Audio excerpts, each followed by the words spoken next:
Mehdi Hassan, you are answering no in answer to the question, were Israel's actions in the Gaza war justified? All right, so, ladies and gentlemen, the question, were they justified? Were the actions justified? And it would be great if you didn't feel the need to respond to the personal attack, because it'll waste time. We'll decide when we get there, John. Were they justified? No, obviously not. Of course not. October the 7th, I think we can all agree, was a crime, a war crime, right? We can all agree on that. And taking hostages is a war crime. And those hostages should be released. But to destroy an entire place, an entire people in response is never justified. Never justified. How are we still I don't understand how we're debating this more than 40,000 deaths later. I don't understand how we're still debating this sitting in the comfort of New York, 7,000 miles away from a place that the UN Secretary General has called hell on earth. Justified? Justified? Was Israel justified in carrying out one of the most intense civilian punishment campaigns in history, according to Dr. Robert Pape at the University of Chicago, dropping 500-pound bombs, 1,000-pound bombs, 2,000-pound bombs on schools, hospitals, universities, bookstores, libraries, mosques, churches, refugee camps, apartment buildings, cemeteries, destroying a higher percentage of buildings in northern Gaza than the Allies destroyed in Dresden during World War II, reducing Gaza to 42 million tons of rubble while they got people out of the way? How is that justified? Dropping a bomb, for example, on a 6-story apartment building in central Gaza last October, killing more than 100 people inside, including more than 50 children, with no Hamas target in sight, according to Human Rights Watch, with no explanation offered by the Israeli military. Even till today, was that justified, Elon?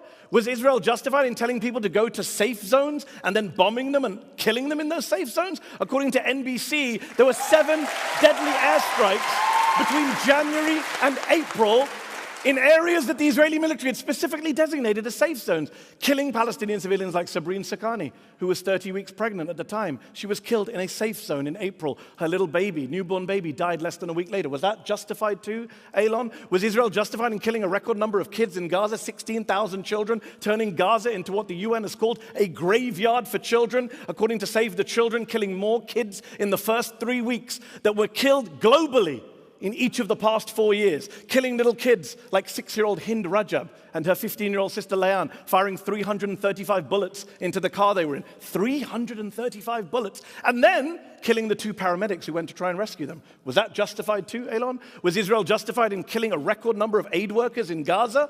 Right? A record number. Targeting again and again, systematically, car by car, according to Chef Jose Andres. A specifically, explicitly marked World Central Kitchen aid convoy killing 7 aid workers in the process. Was that justified? Was Israel justified in starving the people of Gaza, using food and water as a weapon of war, to quote both the EU and Oxfam? Was Israel justified in blocking aid trucks from going into Gaza simply because they carry things like crutches, nail clippers, and even chocolate croissants, according to the Washington Post? Was Israel justified in raping, sodomizing Palestinian detainees who were charged with no crimes whatsoever? Putting hot rods up their rectums, amputating their limbs, according to CNN and the New York Times. Was that rape and torture justified, Elon? Israel, according to the ICC chief prosecutor, who put out a statement calling for the arrest of Elon's former boss, Benjamin Netanyahu, said that Israel may have military goals, legitimate goals, but the way they're carried out, killing innocent people, starving people, is criminal, he said. Criminal, think about that.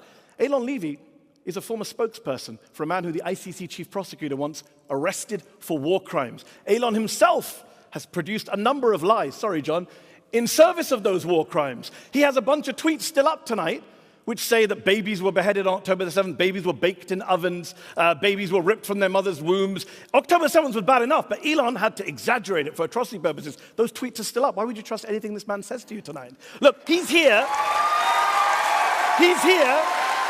He's here to gaslight you, to defend the indefensible, to excuse the inexcusable, to justify the unjustifiable, but you don't need to. Tonight you can choose to be on the side not of cruelty, not of criminality, but on the side of the innocent people of Gaza who are being killed as we speak tonight, as we speak, by Elon's former colleagues in the Israeli military on the orders of Elon's former bosses in the Israeli government. So yes, I choose to oppose this horrific and homicidal motion. Thank you.